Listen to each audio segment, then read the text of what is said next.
Bonjour ou bonsoir, selon l'heure à laquelle vous nous regardez. Je suis votre chroniqueur audio et animateur de podcast à l'ODJ Média. Je suis chargé de vous lire aujourd'hui, avec une fidélité totale et absolue, la chronique de Hafid Fassifiri.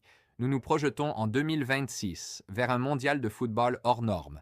Mais au-delà des superlatifs, découvrez comment les incertitudes géopolitiques, les politiques migratoires de Donald Trump et la sécurité au Mexique menacent de percuter ce rêve américain.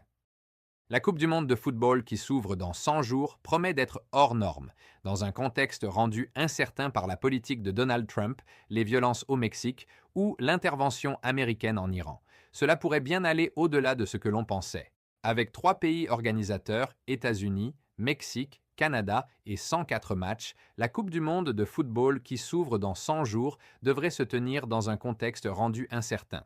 4 ans après le mondial au Qatar, tournoi qui s'était déroulé comme du papier à musique, celui de 2026 sera aussi celui de tous les superlatifs, disputé dans 16 enceintes pour certaines distantes de 4000 km sur 4 fuseaux horaires. Entre le match d'ouverture, le 11 juin au stade Aztec de Mexico, et la finale 6 semaines plus tard le 19 juillet dans le New Jersey, 48 équipes, soit 50% de plus qu'en 2022, s'affronteront en Mondovision.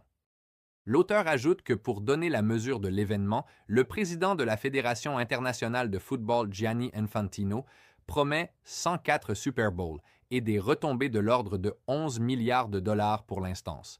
Le dirigeant italo-suisse, qui se targue d'une proximité rare avec le président américain Donald Trump, a également estimé lors d'un entretien à la chaîne CNBC l'impact sur l'économie des États-Unis, où se déroulera l'essentiel des matchs, 78 dont toutes les rencontres à partir des quarts de finale, à environ 30 milliards de dollars en termes de tourisme, restauration, sécurité, investissement.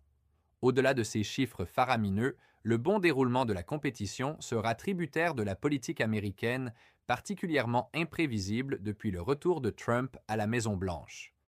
L'auteur affirme que pour lui, en pleine célébration des 250 ans de l'indépendance des États-Unis, le milliardaire voit ce mondial comme l'un des temps forts de son deuxième mandat, mais sa politique douanière, notamment contre ses voisins, ses menaces de faire du Canada le 51e État américain, ses attaques contre ses alliés européens ou ses mesures pour limiter l'immigration peuvent interroger. Plus encore, l'opération militaire des États-Unis et d'Israël déclenchée ce samedi contre l'Iran, l'un des qualifiés, pourrait poser la question de la présence sur le sol américain de l'équipe nationale iranienne censée jouer ses 3 matchs du premier tour sur la côte ouest. Jusque très récemment, l'inquiétude portait sur la politique anti-migrants du président républicain qui n'en finit pas de polariser les Américains. Mi-janvier, Washington avait annoncé le gel des visas pour 75 pays, dont 4 nations qualifiées: Iran, Haïti, le Sénégal et la Côte d'Ivoire dans le cadre de la lutte contre l'immigration illégale. L'auteur ajoute que cette politique peut-elle dissuader certains visiteurs étrangers de faire le coûteux voyage aux États-Unis. Outre les 7 millions de spectateurs dans les stades, 20 à 30 millions de touristes sont attendus, selon Gianni Infantino. La sécurité au Mexique. Mi-février, la question de la sécurité au Mexique s'est de nouveau posée après la mort du chef de l'un des plus importants cartels mexicains de la drogue dans une opération militaire qui a déclenché une vague de violences meurtrières dans plusieurs zones du pays, dont Guadalajara, qui doit accueillir 4 rencontres de la Coupe du monde. Interrogé mardi par l'AFP, Gianni Infantino s'est pourtant dit très tranquille sur la tenue des matchs, et la présidente mexicaine Claudia Sheinbaum a assuré qu'il n'y avait aucun risque. The show must go on. L'auteur pense que la question de boycotter la Coupe du monde de football au Qatar 2022 a grandement fait débat. Les griefs étaient nombreux et touchaient à divers domaines. Sur le plan social, le Qatar avait imposé des limitations aux spectateurs LGBT+. Sur le plan écologique, rien ne faisait sens avec la construction de stades climatisés à ciel ouvert en plein désert, agrémentés de pelouses importées des États-Unis. Surtout, ce fut un scandale humain avec l'exploitation de centaines de milliers d'ouvriers asiatiques, dont plusieurs milliers sont morts du fait des conditions inhumaines de travail par des températures très élevées. Quid du mondial 2026 que les États-Unis accueilleront en juin?